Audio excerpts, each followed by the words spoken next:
पण तू त्यांना सांगतेस शांत बसा शांत बसा. अहो असं काहीच नाहीये, मला नाही लागली भूक वगैरे, पण आता खूपच वेळ झाला ना, तुम्हाला तर भूक लागलीच असेल. अगे नाही नाही असं काय, म्हणजे खरंच असं काय भूक वगैरे नाही मला.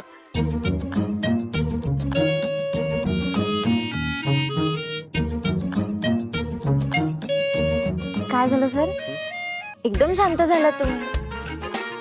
नाही काय नाही, ते जास्त बडबड केली तर भूक लागेल ना, म्हणून म्हटलं थोडी एनर्जी सेव्ह करूया.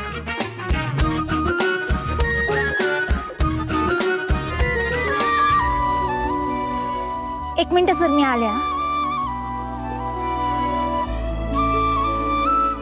सर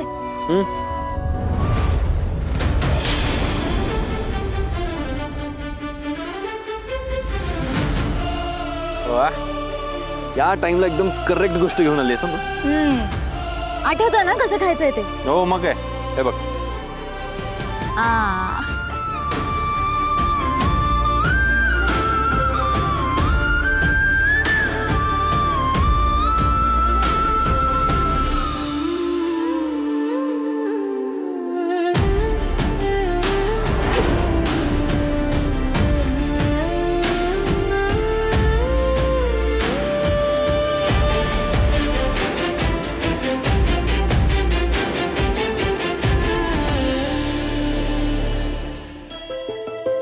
इंदिरा आणि राणी इथून तर गेलेत, पण तिकडे नक्की काय चालू आहे हे अजून काही कळवलं नाही. अजून त्यांचा फोन कसा नाही आला? केटीचा फोन. हा बोल केटी. अभाव ते अरे लवकर बोल, काय झालंय? अभाव विक्रांत सरांनी सगळे जुन्या फाईल मागवलेत. मी त्यांना विचारलं पण त्यांनी काही सांगितलं नाही. पण आबा आता असं चित्र क्लिअर होत आहे, विक्रांत सर बहुतेक पुन्हा एकदा फॅक्टरी विकायला निघाले. काय? हो आबा, त्यांना बोलण्याचा खूप प्रयत्न केला, माझ्या परीने मी त्यांना खूप सांगितलं, पण ते ऐकायलाच तयार नाहीत. शेवटी मी तुम्हाला फोन केला आबा.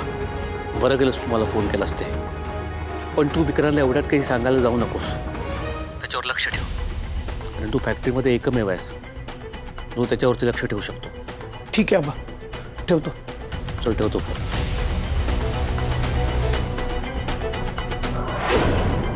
आत्ता कळतंय विक्रांतनं राणे आणि इंदिराला जायला परवानगी का दिली. ते नसताना फॅक्टरी करण्याचं कारस्थान करायचंय त्याला. राणी, हे आपण निपाणीपर्यंत पोहोचलोय खरं, पण आता त्या दादांची इन्फॉर्मेशन काढणार कशी होत आपण? मिळेल सर, म्हणजे आता आपण इथपर्यंत पोहोचलोय तर त्यांच्या घरापर्यंत पण पोहोचू. बरं सर, मला ना खूप भारी वाटतंय, तुम्ही त्या ड्रायव्हरला ना चांगला धडा शिकवला. हो हॅलो, फक्त धडा नाही शिकवला, तुला सॉरी पण बोलायला सांगितलं त्याला. परत असं कुठल्या मुलीकडे अशा नजरेने बघणार नाही तो आता. ते तर आहेच. चला चहा पिऊया का?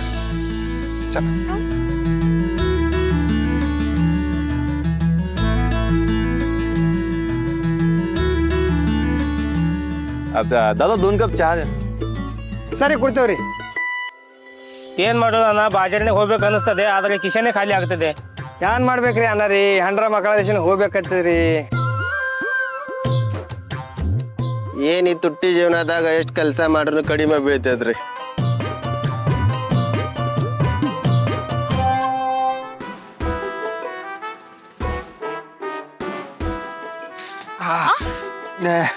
सर काय?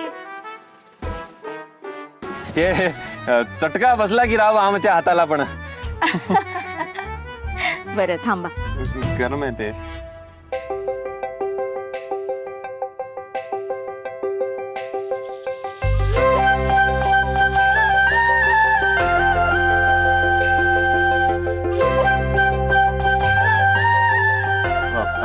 राणी अगं हे थंडच होत नाहीये चहा, खूप गरम आहे, चटका बसतोय मला.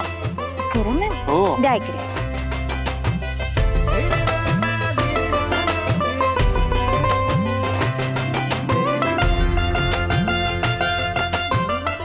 द्या.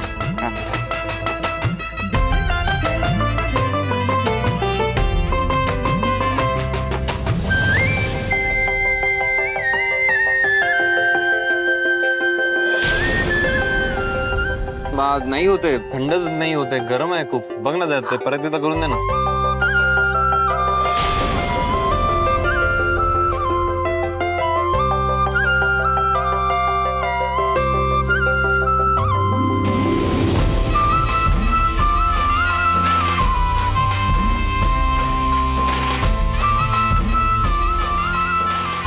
थँक्यू.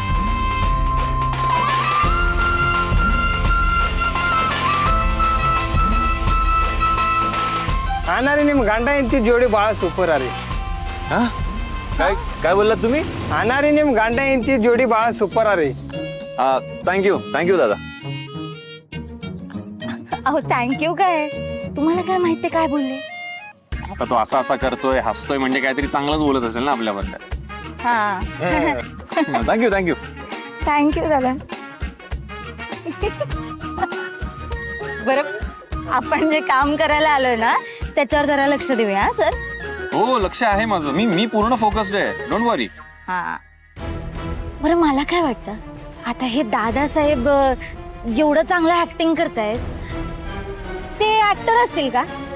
म्हणजे मला असं म्हणायचंय की आता जर ते खरे नाहीयेत आणि ते जर खोटा खोटा अभिनय करतायत, तर असा एवढा चांगला अभिनय करणं असं कोणालाही जमणार नाही सर. ऍक्टरच असतील का सर? असतील नाही, आहेतच. म्हणजे आहेत असं तुम्ही एवढं ठामपणे कसं काय म्हणताय? त्यांना धड चालताही येत नव्हतं. मग मी त्यांना त्यांच्या रूम पर्यंत सोडलं आणि ते काहीतरी त्यांच्या त्या भाषेत बडबडत होते. मला काही ते फारसं कळलं नाही. जेव्हा मी त्यांना त्यांच्या बेडवर झोपवलं आणि तिथून निघत होतो, तेव्हा मला एक बॅग दिसली. त्याची चेन ओपन होती. मी चालू आहे ना, चालतोय मी, चालतोय. हा, एकदम आपल्याला कसं जायचंय, सरळ जायचंय.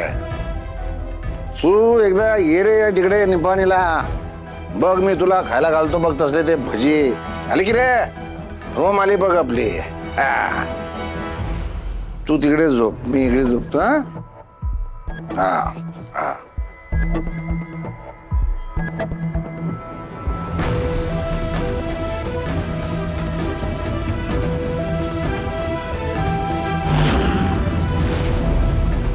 शांत झोपतो रे.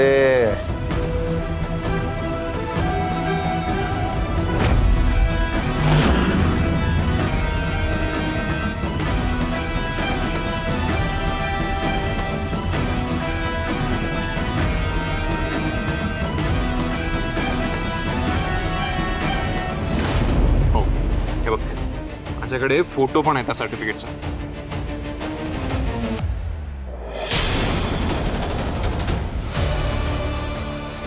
हो की सर, म्हणजे हे दादासाहेब खरंच ऍक्टर आहेत